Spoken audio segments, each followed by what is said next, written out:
কার্যক্রম নিষিদ্ধ আওয়ামী লীগের ধর্ম বিষয়ক উপকমিটির সদস্য কাজী ইর্তেজা হাসানের দেশ ত্যাগে নিষেধাজ্ঞা দিয়েছেন ঢাকা মহানগর জ্যেষ্ঠ বিশেষ জজ আদালত। বুধবার বিচারক সাব্বির ফয়েজ দুদকের আবেদনের পরিপ্রেক্ষিতে এ আদেশ দেন। আবেদনে দুদক উল্লেখ করে কাজী ইর্তেজা হাসানের বিরুদ্ধে দুর্নীতি ও প্রতারণার মাধ্যমে অবৈধ সম্পদ অর্জনের অভিযোগের অনুসন্ধান চলছে। অভিযোগ রয়েছে ইর্তেজা দেশ ত্যাগ করে অন্য দেশে যাওয়ার চেষ্টা করছেন। বিদেশে পালিয়ে গেলে অনুসন্ধান ব্যাহত হওয়ার আশঙ্কা থেকেই ইর্তেজার দেশ ত্যাগে নিষেধাজ্ঞার আবেদন করেছে দুদক। আওয়ামী রাজনৈতিক পরিচয়ের বাইরে কথিত সাংবাদিক হিসেবেও পরিচিত কাজী ইর্তেজা হাসান। দৈনিক ভোরের পাতার সম্পাদক ছিলেন তিনি। তার এই পত্রিকা ব্যবহার করেই বিভিন্ন শ্রেণী পেশার মানুষের সাথে প্রতারণা করেছেন ইর্তেজা। সেই সাথে অনেকের জমি দখল থেকে শুরু করে অর্থ লুটের অভিযোগ রয়েছে তার বিরুদ্ধে। অনেকের মতোই কাজী ইর্তেজা হাসানের দ্বারা ক্ষতিগ্রস্ত হয়েছেন সঙ্গীতশিল্পী ইভা আরমান এবং তার স্বামী সোহেল আরমান। ফাঁদে ফেলে তাদের থেকে গাড়ি বাড়ি এবং নগদ টাকা হাতিয়ে নেওয়ার অভিযোগ রয়েছে ইর্তেজার বিরুদ্ধে। ইর্তেজাকে দেশ ত্যাগে নিষেধাজ্ঞা দেয়ায় ন্যায় বিচারের প্রত্যাশা বেড়েছে এই দম্পতির। ডক্টর কাজী ইর্তেজা হাসান যেন দেশ ত্যাগ করতে না পারে, তার দেশ ত্যাগে নিষেধাজ্ঞা, এটা দেখে আমরা ভীষণভাবে আশাবাদী বর্তমান সরকারের প্রতি, যে আমাদের বর্তমান সরকার এ ধরনের দুর্নীতিবাজ লোকদের জন্য একটা কঠোর পদক্ষেপ গ্রহণ করছে। এই যে বর্তমান সরকার যে এইসব দুর্নীতিবাজ চাঁদাবাজদের বিরুদ্ধে বা ব্ল্যাকমেলদের বিরুদ্ধে এত কঠোর পদক্ষেপ নিচ্ছে, এটা আমরা খুবই আশাবাদী যে বাংলাদেশ বিনির্মাণের জন্য এটা খুবই ভালো একটা পদক্ষেপ। একইভাবে ইর্তেজার বিরুদ্ধে প্রতারণা, সন্ত্রাসী কর্মকাণ্ড আর অর্থ আত্মসাতের যে মামলা করেছেন তারা, সেসবেরও সঠিক তদন্ত এবং বিচারের দাবি ইভা এবং সোহেল আরমানের। বিগত বছরগুলোতে ডক্টর কাজী ইর্তেজা হাসান বিভিন্নভাবে মামলা হামলার ভয় দেখিয়ে আমার কাছ থেকে বিপুল পরিমাণের অর্থ আত্মসাৎ করে এবং যার কারণে আমি বেশ কয়েকটা মামলাও করেছি, যে মামলাগুলো এখন আদালতে চলমান অবস্থায় আছে। বর্তমান সরকারের প্রতি আমার বিশেষভাবে অনুরোধ থাকবে যেন বর্তমান সরকার এই ধরনের যারা মানুষের প্রতি অন্যায় অবিচার করে অর্থ আত্মসাৎ করেছে, ডক্টর কাজী ইর্তেজা হাসানের মতো অনেক লোক যারা আছে, তাদের প্রতি আরও কঠোর ব্যবস্থা নেবে এবং আমরা এবার অবশ্যই বর্তমান সরকারের কাছ থেকে সুবিচার পাবো ইনশাআল্লাহ। পাশাপাশি আমাদের কাছ থেকে ডক্টর কাজী ইর্তেজা হাসান ব্ল্যাকমেল করে অনেক টাকা আত্মসাৎ করেছে। শুধু আমাদের কাছ থেকে নয়, আমাদের মতো আরো অনেক ভুক্তভোগী আছে যারা ডক্টর কাজী ইর্তেজা হাসানের নামে মামলা করেছেন। তারাও আমি মনে করি যে এখন আশাবাদী যে এই সরকারের আমলে একটা সুষ্ঠু তদন্ত এবং সুষ্ঠু বিচার পাবো। এর আগে গত বছর বাংলা এডিশনের অনুসন্ধানী অনুষ্ঠান ক্রাইম এডিশনে দাড়ি টুপিওয়ালা মানুষরূপী শয়তান ইর্তেজা হাসানের নানা অপকর্মের তথ্য তুলে ধরা হয়। সাদা পোশাকের নিচে থাকা ইর্তেজার চরিত্রের কালো দাগ উন্মোচন করা হয় ওই পর্বে।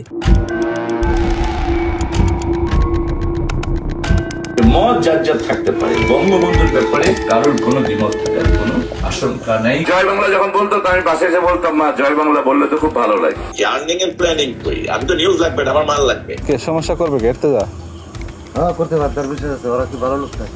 খুব মহান ব্যক্তি, পাগড়ি ফুগড়ি পইরে আইসায় জমি জমা দখল করতো, মারধর করতো, তারপরে বন্দুক নিয়ে আসতো, ফাঁকা গুলি মারতো। মোটর সাইকেল আপনার মনে হয় একটা মন্ত্রী আইতাছে, আর চুপ্পু সাহেব ওনাকে তবলিগের মুরব্বী হিসেবে সম্মান করছে। এই যে ধর্মীয় লেবাজের আড়ালে ইর্তেজা যে এতটা একটা ভয়ানক একটা যে রূপ, ধর্মের লেবাস ধরে তারপরে যে তাকে আবার ভিকটিম বানিয়ে তাকে যে ব্ল্যাকমেল করে, এটা আমি ইর্তেজাকে দেখে।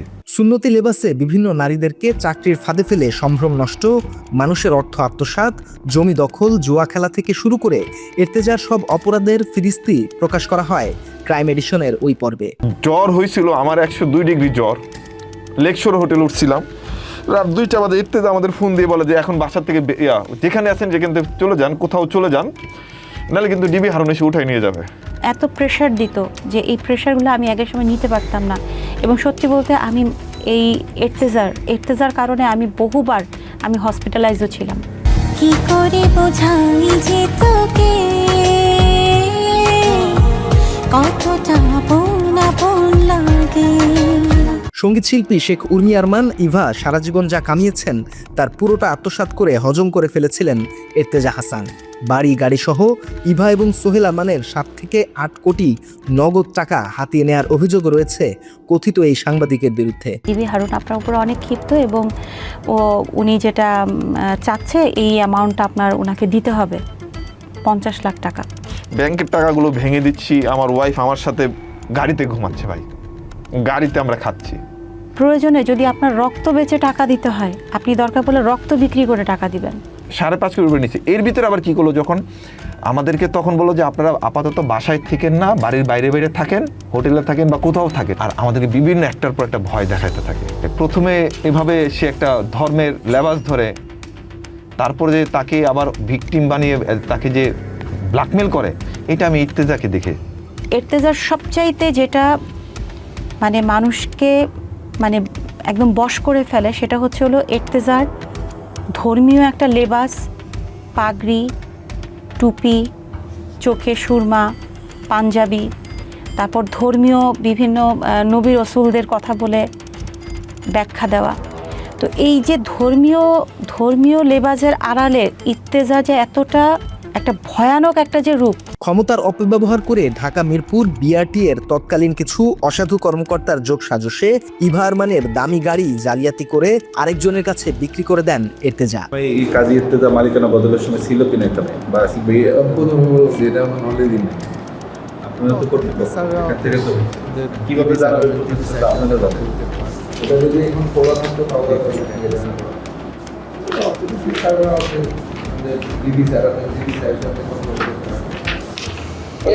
এটা একটু দেখেন তো যে কি সে কুর্মি যে ইভা রহমান মনে হয়, উনি নাকি আসে নাই, না আসে মালিকানা করে দিয়েছেন আপনারা। আপনি ফাইনাল দেখে আমাদের এটা ইয়া করা আছে, এটা জুয়েলের কাছে দেওয়া আছে, মালিকানা করে নিয়ে আপনি একটু যান, আমি একটু মিটিং এ যাব। মালিকানা করছে নাকি মালিকানা করছে, মালিকানা করে না খবর রায় দেন না, মামলা চলমান আছে না এটা। আচ্ছা মাইকে বলবে, মাইকে বলবে না, মাইকে। অনুসন্ধানে কাজী এর্তেজার ওই সময়ের ব্যক্তিগত সহকারী আশরাফুল বারী আশিকের সাথে কথা বলে টিম ক্রাইম এডিশন। এর্তেজা কিভাবে ধান্দা করে টাকা হাতিয়ে নিত সেসব স্বীকার করেন আশিক। বিভিন্ন সময় বিভিন্ন লোকজন ভয়ভীতি দেখাইছে, এই পার্ট বাই পার্ট সিচুয়েশনগুলো আসছে, তখন এইগুলা সময় হতো উনি টাকাগুলা নিছে আর কি ওনাদের কাছ থেকে বিভিন্ন সময়। অনেস্টলি বলতে গেলে যে ম্যাক্সিমাম টাকাগুলাই আর কি ইভা রহমানরা ইর্তেজা সাহেবের সাথে যখন কথাবার্তা হইতো, সব কিছু হইতো, তখন ইর্তেজা সাহেব আমাকে বলতো যে রাতে বলতো যে কালকে সকালে এখানে ইভা রহমানদের এখানে যাবা, টাকা দিবে, বা আরমানকে ফোন করবা, টাকা দিবে, বা ওনাদের কাছে এই টাকাটা কালেকশন করবো বা টাকার জন্য ফোন করো। তো দিত, টাকাগুলো আমার হাতে দিত, আমি নিয়ে ওনার কাছে বুঝাই দিতাম। ওনার অ্যাকাউন্টস ছিল সোহেল ভাই, সোহেল রানা, ওনার কাছে বুঝাই দিতাম, মাঝে মাঝে ব্যাংকে রাখতাম, মাঝে মাঝে বলতো এটা এখানে খরচ করো, এটা এখানে করে এই পেমেন্টগুলো দাও, সেগুলো দিতাম। অন্যদিকে ওই সময়ের এর্তেজার ব্যক্তিগত গাড়ি চালক রবিউল ইসলামও স্বীকার করেন ধান্দাবাজির কথা। আর এই মামলার বিষয়ে স্যারের বিভিন্ন সময় টাকা পয়সা দিত, কত টাকা সেটা আমি জানি না। টাকাটা কিভাবে লেনদেন হচ্ছে জানেন? ওটা ক্যাশ না ক্যাশ, একটা লাকিজে বইটাই না ফুল ক্যাশ দিছে 90 লাখ। মাত্র 30% টাকায় জমির মালিক হয়ে নতুন বাংলাদেশের গড়ে তোলার স্বপ্ন দেখা বাংলা বসতি। একইভাবে ঢাকার সাভারে জোর খাটিয়ে 24 বিঘা জমি দখল করে নেন এর্তেজা। 1 কাঠা জমি না কিনেই দখল করে নেয়া সেই জমিতে শুরু করেন আবাসন ব্যবসা। দখলকৃত সেই জমি প্লট বানিয়ে এক প্লট বিক্রি করেছেন একাধিক ব্যক্তির কাছে। জোর দখল করে মনে করেন পুরাটাই দখল করছিল, দখল করে কিছু প্লট এখান থেকে বিক্রি করছে, কিছু লোকজন আসছে, এখনও তো মাঝে মধ্যে লোকজন আসে, শুক্রবার হইলে আসে, এর্তেজা প্লট দেখায় তাদের কাছ থেকে টাকা পয়সা নিছে। রাস্তার মধ্যে পর্যন্ত আমার গাড়ি ঘোড়া দেবো, এখানে গোপালগঞ্জের সমস্ত লোক 2-4-50 রাউন্ড গুলি পড়তে গোপালগঞ্জের লোক এই এলাকা আমার, পুরা এলাকা আমার। ভোরের পাতার একটা মানে ডক্টর এর্তেজা এলাকার ওয়ারিশ করে মানে উনি একটা এই জায়গার ভিতরে ওনার সাইনবোর্ড করে মানে দখল করে রাখছিল দীর্ঘদিন। বলতো যে আমি এই জমিটা পাওয়ারে নিয়ে আসছি, এখন আমার জমি, এই বলে উনি সাইনবোর্ড অনেক লাগাইছিল, কেয়ারটেকার রাখছিল, দখল হয়েছিল, প্লটও করছিল। এসব জমি কিনে পথে বসা অনেকেই মামলা করেন এর্তেজার নামে। ওইসব মামলায় গ্রেফতারি পরোয়ানাও জারি হয়েছে তার বিরুদ্ধে। আমি মামলা করছি ওর নামে আজকে প্রায় 1-1.5 বছর হয়ে গেছে। অ্যারেস্ট ওয়ারেন্ট পাইছে প্রায় বিগত 4 মাস হয়ে গেছে মেবি, কিন্তু এখনো পর্যন্ত পুলিশ ওর গ্রেফতার করতেছে না। এখানে তারা 3 জন আসামি, হ্যাঁ আমি মানি যদি সে পলাতক থাকে, তার বাইরে ব্যবসা বাণিজ্য চালাচ্ছে, বাসায় আছে, কিন্তু তাদের কেন ধরতেছে না? প্লট নিব না, আমি আমার টাকাগুলো ফেরত দেন, কিন্তু উনি একটা টাকাও ফেরত দেয় না। অফিসে গেলে অফিসে শুধু তারিখ দেয়, বারবার ডেট দিতে এই পর্যন্ত মনে হয় 500 বার উপরে তার ডেট দিছে। যাদের জমি দখল করেছেন তারা অনেকেই এখনো এর্তেজার ভয়ে মুখ খুলতে চায় না। আমরা কিন্তু এর্তেজারের পাওয়ার দিই কোনো কিছু। এর্তেজারের সাথে আমার ঝগড়া হয়েছে খুব। এর্তেজারা আমাদেরও ভয় দেখাইছে যে বাউন্ডারি করছে এর্তেজার এই করছে। পরে আমি নিষেধ করছি দিকে আমার প্রসেসর কিন্তু ধরে নেব পুলিশকে। এরকম দিলে আবার আমার যদি সমস্যা হয় আপনারা কই থাকবেন? আমরা আপনার সাথে পাশে থাকবো। না না না, এটা হয় না। এরা আর লোক আসছিল, এরা এই কথা কে সমস্যা করবে কে এর্তেজা? হ্যাঁ করতে পারে, তার বিষয় আছে। ওরা কি ভালো লোক না? জমি দখল করা নিয়ে মুখ খুলতে চাইলেই অস্ত্রশস্ত্র নিয়ে সিনেমা স্টাইলে এলাকার মানুষদের ভয়ভীতি দেখাতো ভোরের পাতার তৎকালীন সম্পাদক এর্তেজা সাহেব। উনি এসে অনেক কী করতো, দোকান পাঠায় না, মাঝে মাঝে তালা মাইরা দিত, মারধর করতো, তারপরে বন্দুক নিয়ে আসতো, ফাঁকা গুলি মারতো। অনেক অস্ত্র নিয়ে আসতো অনেক, এবং কি মোটর সাইকেল আপনার মনে হয় একটা মন্ত্রী আইতাছে, কমপক্ষে 200 মোটর সাইকেল ওনারে মহড়া দিয়ে গার্ড দিয়ে নিয়ে আসতো। মনে হইতো যে হয়তো কোনো উপদেষ্টা নাইলে কোনো মন্ত্রী। এমনকি ফল বিক্রেতার টাকা মেরে দেয়া সহ কোরআন শরীফ কেনার টাকা আত্মসাৎ করতেও বাধেনি এর্তেজার। টোটাল বিল 2.5 লাখ আর প্রায় 7 লাখ টাকার মতো। আজ দিচ্ছি কাল দিচ্ছি, আজ দিচ্ছি কাল দিচ্ছি, মানে এটার ভোগান্তি শেষ নেই। জুতো শেষ, কালি শেষ, কথা শেষ। অফিসে যদি ঘুমাইতাম, বসে থাকতাম, ঢুকতে দিত না। মানুষ এত সিডার, এত নিচে নেমে যায়, এটা আসলে আমি আগে জানতাম না। এমনকি দানের নামে কোরআন শরীফের টাকা আত্মসাৎ করতেও বাধেনি এর্তেজার। আমি কাজী এর্তেজা সাহেবের কাছে ওনার নির্বাচন, যে ব্যবসায়ী সমিতি যেটা নির্বাচন হয়, ওই নির্বাচন উপলক্ষে বড় একটা অ্যামাউন্টের কোরআন শরীফের গিফট প্যাকেজ, যেটাকে বলে গিফট প্যাকেজ, ওনাকে দিয়েছিলাম। বড় একটা অ্যামাউন্ট পেতাম। উনি আমাকে লাস্ট যেই অ্যামাউন্টটা ছিল 3 লক্ষ টাকা, অনেক কষ্ট করে ওনার থেকে আমি 3 লক্ষ টাকার মধ্যে আমি 2 লক্ষ একটা সামথিং একটা অ্যামাউন্ট নিয়েছি। আর বাকি 75,000 টাকার একটা চেক উনি আমাকে দিয়েছে, চেক। হ্যাঁ, এই চেকটা তারপর উনি আর আমাদের সাথে কোনো কন্ট্যাক্ট করেনি। সেই সাথে এর্তেজার ছেলে কাজী জার্জিসের একটি হত্যা মামলা ধামাচাপা দেওয়ার অভিযোগ উঠে আসে ক্রাইম এডিশনে। মানে আপনি কি এমনিতে হাতের আঙ্গুলের ছাপ, মানে ছাপটা কি আপনি দেখছিলেন মিলায় যে গাড়িটা কে স্টিয়ারিং এ কে ছিল? গাড়িটা পানির নিচে ছিল, মেলানোর সুযোগ ছিল না। ড্রাইভিং লাইসেন্স ছিল কিনা ওনার যে মারা গেছে? আমি এই ব্যাপারে আর কোনো কিছু না বলি দাদা, কিছু মনে করি না, যেহেতু আন্ডার ট্রায়াল কোর্টে আছে, কোর্টের বিষয়। শেখ মুজিবকে নিয়ে এর্তেজার দালালির বেশ কয়েকটি বক্তব্য সামনে আসে ওই পর্বে। মত যার থাকতে পারে, বঙ্গবন্ধুর ব্যাপারে কারোর কোনো দ্বিমত থাকার কোনো আশঙ্কা নেই, এখানে কোনো দ্বিমত থাকতে পারবে না। জয় বাংলা যখন বলতো আমি পাশে এসে বলতাম, মা জয় বাংলা বললে তো খুব ভালো লাগে। জয়নীতি শেখ হাসিনা হয়তো মনে করেছে যে আমার রাজনীতি আসার দরকার। গত 16 বছর আপনারা জানেন ভোরের পাতা এবং পিপলস টাইমস মিডিয়া দিয়ে গভর্নমেন্টকে কিভাবে প্রমোট করেছে। অনুসন্ধানে আরও তুলে ধরা হয় গত 15 বছরে হাসিনার এজেন্ডা বাস্তবায়নে সক্রিয় ছিলেন এর্তেজা। স্বৈরাচার এক শাসককে নিজের লেখায় উন্নয়নের মডেল হিসেবে তুলে ধরেন তিনি। লেবাস ধরে ধর্ম ব্যবসা আর তাবলিগ জামায়াতের নামে ধর্মীয় দাঙ্গা বাঁধাতে প্রথম আলো এবং শেখ হাসিনার পক্ষে মাঠে সক্রিয় ছিল এর্তেজা। সে এখানে লেবাসের শুরুতে মানে একটা দেখাতো যে রাষ্ট্রপতি আমার আত্মীয়, অমুক আমার আত্মীয়। বিগত দিনে এইগুলো করে করে করে করে সে এই তবলিগকে বিক্রি করে আমাদের জানা মতে অনেক লোক আছে এখানে আসে চোখের পানি ফেলছে, লম্বা সময় কাঁদছে, তাদের টাকা নেছে। সে রাষ্ট্রপতি টিপু সাহেবের সাথে সে কানেক্টেড ছিল, দিল্লিতে থাকা খরচপায় ওনাকে দিয়ে বড় বড় মামলা তকলিফ দিয়েছে। আর টিপু সাহেব ওনাকে তবলিগের মুরব্বী হিসাবে সম্মান দিচ্ছে। টিপু সাহেবকে সে দিয়ে দেয় কথাটা এইভাবে। এর্তেজার সম্পাদিত ভোরের পাতা পত্রিকার অপসাংবাদিকতার নানা নজির তুলে ধরা হয় ক্রাইম এডিশনের ওই পর্বে। তারেক রহমানকে বিতর্কিত করতে তাকে নিয়ে বিভিন্ন সময় একাধিক ভিত্তিহীন সংবাদ প্রচার করেছে ভোরের পাতা।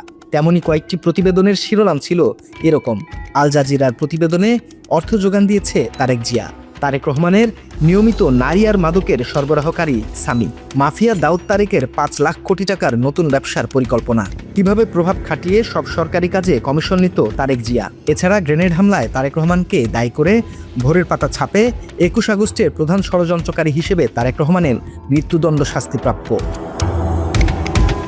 জিয়াউর রহমান, খালেদা জিয়া এবং বিএনপিকে নিয়েও একের পর এক মিথ্যা সংবাদ প্রচার করেছে ভোরের পাতা। ওই সময়ে ভোরের পাতায় লেখা হয়, মুজিব হত্যায় জিয়া জড়িত ছিল, শেখ হাসিনা হত্যা ষড়যন্ত্রে খালেদা তারেক জড়িত, বাংলাদেশকে ছোট পাকিস্তান বানাতে চেয়েছিল জিয়াউর রহমান এবং খালেদা জিয়া।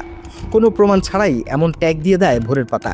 সেই সাথে বিএনপির রাজনীতি প্রসঙ্গে ভোরের পাতায় প্রতিবেদন করা হয়, দলটি নাকি গুজব এবং অপপ্রচার সৃষ্টি করে। এমনকি খালেদা জিয়ার ব্যক্তিগত জীবন নিয়েও মিথ্যা কুরুচিপূর্ণ সংবাদ ছাপাতে দ্বিতীয়বার ভাবেনি পত্রিকাটি। এনটিভির মালিক মোসাদ্দেক হোসেন ফালুর সাথে জড়িয়ে খালেদা জিয়াকে নিয়ে আপত্তিকর সংবাদ ছাপে এর্তেজার ভোরের পাতা। ঘরে বউ থাকলেও অন্য নারীর সাথে এর্তেজার কুকীর্তির আলামত প্রকাশ করা হয় crime এডিশনে।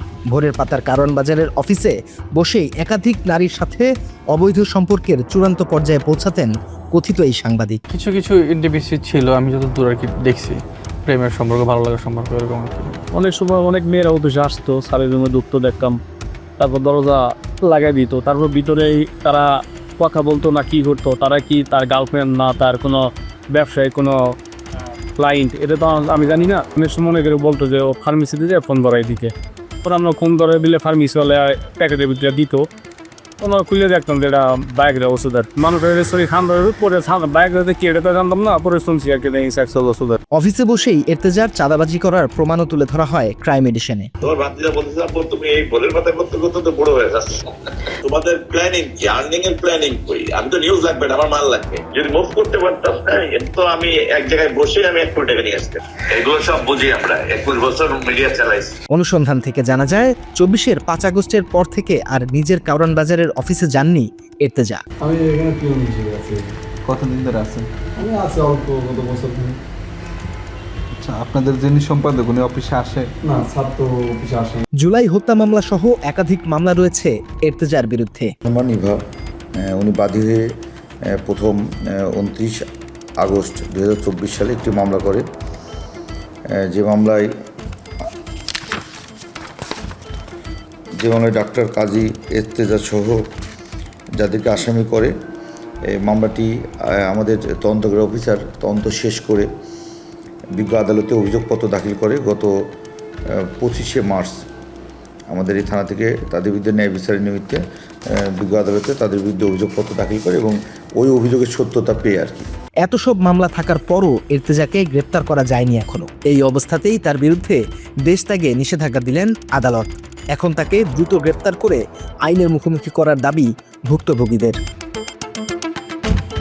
News desk, Bangla addition.